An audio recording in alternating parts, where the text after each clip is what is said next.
dated January 4th, 2017, to close the investigation into Flynn as lacking any basis to continue.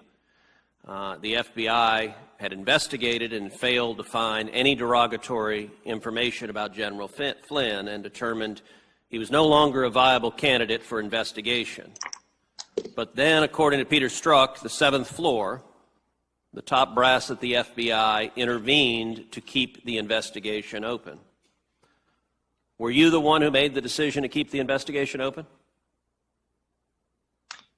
I don't remember making that decision, but I certainly supported keeping the case open. I don't remember being the person that made that phone call, but I think that it was the right move to continue investigating once we had uncovered the information that we found. So, despite the fact that the career investigators concluded that there was no basis and no derogatory information and recommended closing it, you made the decision, or at least you agreed with the decision to keep the investigation open. On what basis? Well, I don't know that. I don't recall that the investigators determined there was no basis to continue.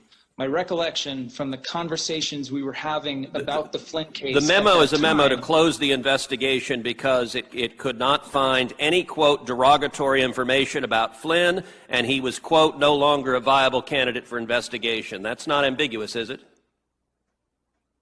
No, that's not the same as what you said before. And I, of course, don't have that memo in front of me, but our feeling at that time was that we had found very little, if any, incriminating evidence about General Flynn, until, of course, we found potentially very incriminating evidence about him. Are you referring to the Logan Act theory? No, sir. I'm referring to the fact that we uncovered that General Flynn was having the sort of direct contact with the government of Russia that we were looking for in all of the first 4 cases of Crossfire Hurricane. Did you support using the Logan Act as a basis to go after General Flynn? The Logan Act was not used as a basis to go after General Flynn. We opened the case. You're aware of the White House meeting where the notes show that Vice President Biden at the time directly suggested using the Logan Act to go after General Flynn? I'm not aware of that. You're not aware of that. Well, those are notes from your colleagues. I don't mean to interrupt, but I do. Senator, I can say what the reasons that I agreed with and approved opening the case, and that was because we thought that General Flynn might be having inappropriate contacts with Russia. That's why we opened the case. Inappropriate. So the only basis, this is a decorated 3-star general. The only basis that was put forward for what I think was a bogus political persecution and prosecution was an alleged violation of the Logan Act, which has never been used to prosecute anybody in the history of the Department of Justice. True? No, I don't believe that's true. I think name one person that's ever been prosecuted under the Logan Act. No, I was referring to why we opened the case against General Flynn. I'm not aware of prosecutions of the Logan Act. I think for those who are listening, we're talking about a conversation between General Flynn and the Russian ambassador after the election while he's the national security advisor in waiting. Is that correct, Senator Cruz? We are. He's the incoming national security advisor. And Mr. McCabe, yesterday on MSNBC, Ben Rhodes, the former deputy national security advisor to President Obama, said that foreign leaders are already having conversations with Joe Biden, quote, talking about the agenda they're going to pursue January 20th. Mr. McCabe, based on that testimony, do you believe Joe Biden is violating the Logan Act? I'm not aware of Ben Rhodes' statements or take it on faith he said what I read. Assuming that quote is accurate, and it's a verbatim quote, is that a violation of the Logan Act under any plausible theory? I am not prepared to take your statement on faith. And I am also not prepared to conduct legal analysis. All right, you're a lawyer. Have you ever answered a hypothetical in court? If it is correct that I am accurately quoting it, something the Department of Justice frequently did wrong in this investigation. If that is what Ben Rhodes said, if Joe Biden is talking with foreign leaders right now, does it violate the Logan Act, yes or no? I'm not going to opine on a hypothetical question about what the Biden campaign... He is talking with foreign leaders, and it doesn't violate the Logan Act because the Logan Act is unconstitutional, which is why it's never been used to prosecute anyone. You authorized using it to go after General Flynn as part of a political persecution. I can give you the answer. Hell no, Joe Biden is not violating the Logan Act. The reason you won't say it is because that was your flimsy political basis to go after a decorated war hero because you disagreed politically with President Trump. Sir, none of that is correct. Which part? Pick any aspect.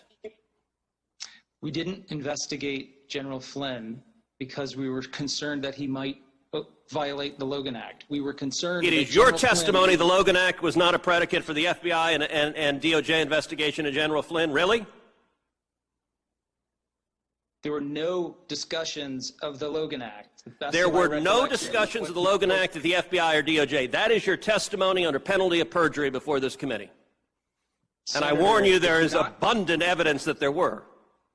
Senator, if you're not going to let me finish my answer, I'm not going to be able to accurately answer your question. Please go ahead. What is your testimony? Is your testimony, you just said there was no discussion of the Logan Act. Does that remain your testimony? No, Senator, that's where you cut off my testimony. Please continue. I would like to finish Please my continue. answer. Thank you. When we initiated the case against General Flynn, it was not initiated for or as a result of any discussion Mr. McCabe, you're being non-responsive to the question. I didn't ask about the initiation. The Logan Act was a late pretext that was adopted after you investigated him and couldn't find anything, and the career investigators recommended closing it. All right, since my time is expiring, although the chairman took a little bit of my time, so I'm going to take a little bit of it back. Did James Comey authorize you to disclose information about the Clinton Foundation investigation to the press? I didn't need James Comey's authorization. I didn't ask if you needed it. I asked, did he authorize you to disclose it? That's a yes or no question. I authorized the disclosure. Okay, you're still not answering my question. Did James Comey know about it, and did he authorize it? Yes or no? Did he know about it? To my recollection, sir, yes, he knew about it. Did he authorize you? Did he in any way give you the green light explicitly or implicitly? I didn't ask Jim Comey. I'm not asking whether you asked. I'm asking, okay, according to the Washington Times, April 18th, 2018, Mr. McCabe insisted he told his boss that he had authorized disclosure about the Clinton investigation, but Mr. Comey has denied this claim. And Mr. McCabe told investigators that Mr. Comey knew he had authorized disclosure and agreed it was a good idea. Is that accurate? Is that your testimony to this committee? That is my recollection.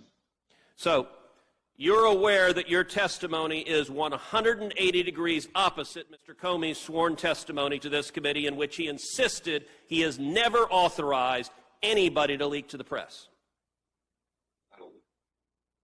I'm not going to say what Director Comey said or didn't say to you. That would, however, your characterization of a leak is not accurate. The FBI has records that will establish whether you're telling the truth or Mr. Comey's telling the truth. Do you believe the FBI should make those records public so if you're telling the truth, you can be vindicated, and if Mr. Comey's telling the truth, he can be vindicated? I'm not sure what records you're referring to, Senator. Any and all emails, correspondence, records whatsoever indicating that Mr. Comey knew of your leaks and authorized them. I would very much like to see those records as well. As would I. Thank you. Senator Blumenthal, but I just want the American people to understand that was it wrong for General Flynn to talk to the Russian ambassador since he was going to be the new incoming national security advisor? Is that a question to me? Yes, sir. Yes.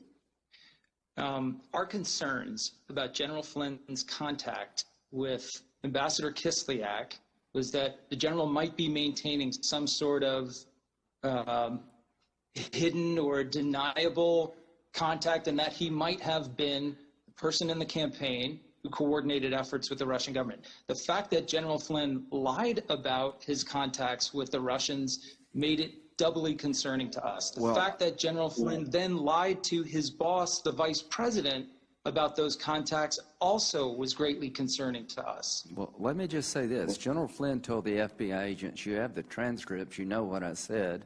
The FBI agents came back. Somebody said to me the other day, you're the most famous person in the world by far. I said, no, I'm not. No, I'm not. They said, yes, you are. I said, no. They said, who's more famous? I said, Jesus Christ.